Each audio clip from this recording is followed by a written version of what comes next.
విశాఖ సముద్రంలోకి చొచ్చుకెళ్లినట్లు ఉండే dolphin hills పై ఆలయం ఉంది. విశాఖ పోర్టును అభివృద్ధి చేసే సమయంలో సముద్రంలో తవ్వకాలు చేస్తుండగా అమ్మవారి విగ్రహం దొరికింది. అయితే ఆ విగ్రహాన్ని సాగరగిరి కొండపై ప్రతిష్ఠించారు. కొండకు మూడు వైపులా సముద్రం ఉంటుంది. ఒకవైపు భూభాగంగా ఉన్న కొండ ప్రాంతం కావడం, దూరం ఎక్కువ అవడంతో పర్యాటకులు పడవలోంచి వెళ్లేందుకు ఇష్టపడతారు.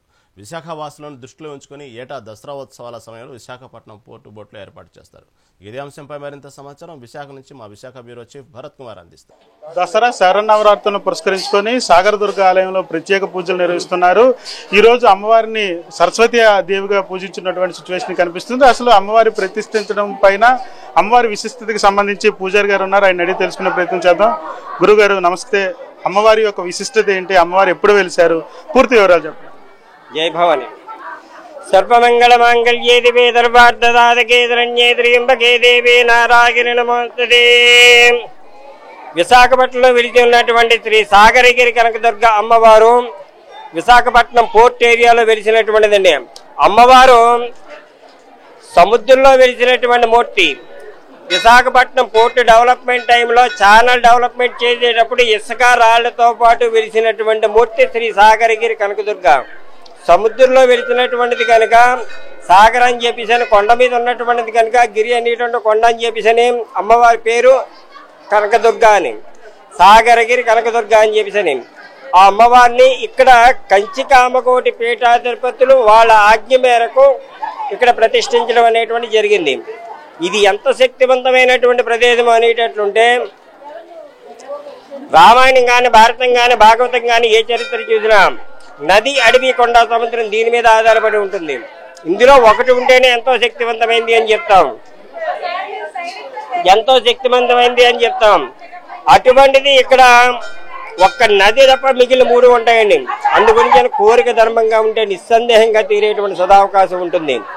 అదే కాకుండా ఈ శరన్నవరాత్రి మహోత్సవాలు 22వ తారీఖు తెగించి అక్టోబర్ 2వ తారీఖు వరకు జరిగేటువంటి శరన్నవరాత్రి మహోత్సవాలు 11 రోజులు జరుగుతాయండి. ప్రతిరోజు కూడా ఉదయం 5 గంటల పంచామృతాలతో, పళ్ళరసాలతో, సుగంధద్రవ్యాలతో అభిషేకంతో ప్రారంభమయ్యి ఒక్కొక్క రోజు ఒక్కొక్క అలంకరణ చెప్పి చేస్తూ ప్రతిరోజు కూడా సాయంత్రం 6:30 సప్తనేత్ర హారతితో పరిపూర్ణంగా పూర్తవుతుంది. అలా జరిగేటువంటి కార్యక్రమంలో ఈరోజు అమ్మవారిని సరస్వతీదేవిగా అర్చించి అలంకరించడం జరిగింది.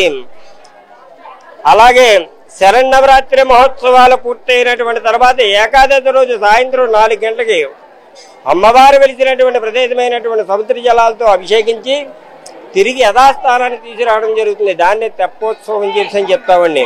సర్వే జనా సుఖినో భవంతు. ఈ జరిగేటువంటి కార్యక్రమం ఇదంతా కూడా పూర్తి సహకారం అంతా కూడా విశాఖపట్నం పోర్ట్ ట్రస్ట్ వారి ఆధ్వర్యంలో నడుస్తున్నటువంటిది. సర్వే జనా సుఖినో భవంతు. జయం. ఇదే అంశానికి సంబంధించి ఏదైతే గుడికి సంబంధించి ఎటువంటి ఏర్పాట్లు చేశారో పోర్టుకు సంబంధించి అధికారులు ఉన్నారు, వాళ్ళని అడిగి తెలుసుకునే ప్రయత్నం చేద్దాం. సార్ చెప్పండి, ఎటువంటి ఏర్పాట్లు పూర్తి చేశారు? నమస్తే అండి, నా పేరు నరసింహమూర్తి, అసిస్టెంట్ ఇంజనీర్ అండి, కమిటీ ఎగ్జిక్యూటివ్ మెంబర్ని.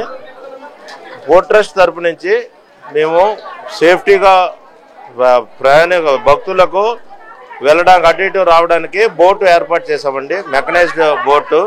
దాంతోపాటు పోలీసు, సిఎస్ఎఫ్ బందోబస్తుతో సహా with all life jackets, all safety equipments పెట్టి భక్తులకు ఏ ఇబ్బంది కలగకుండా ఎంబార్కేషన్ దగ్గర కానీ డిసెంబార్కేషన్ దగ్గర కానీ సిఎస్ఎఫ్ సెక్యూరిటీతో అరేంజ్ చేసి పెట్టామండి. మొత్తం అంతా ఇక పోర్ట్ అథారిటీ పరిధిలోనే జరుగుతున్నది సార్. ఈ మొత్తం టెంపుల్ డెవలప్మెంట్ కానీ, టెంపుల్కి వాటర్ పవర్ అన్ని పోర్ట్ అథారిటీ వారే సప్లై చేస్తున్నారు. మేము కూడా పోర్ట్ ఎంప్లాయీస్ కమిటీ మెంబర్స్ దీన్ని రన్ చేస్తున్నామండి. టెంపుల్ భక్తులకి ఎన్ని గంటల నుంచి ఎన్ని గంటల వరకు బోట్ ఏర్పాటు చేస్తారు? దర్శనాలు ఏ టైం నుంచి ఏ టైం వరకు ఉంటాయి? బోట్ మార్నింగ్ 8 o'clock స్టార్ట్ అవుతుందండి. ఈవినింగ్ 4 o'clock 3:30 4:45కి టికెట్లు ఆపేస్తారు. లైన్లో ఉన్న వాళ్ళందరినీ సరే భక్తులు వదులుతారు.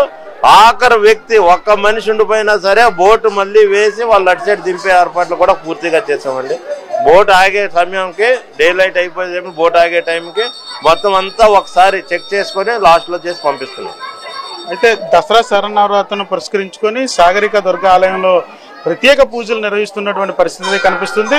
శరన్నవరాత్రులను పురస్కరించుకొని నేడు అమ్మవారిని సరస్వతీదేవిగా అలంకరించినటువంటి పరిస్థితి.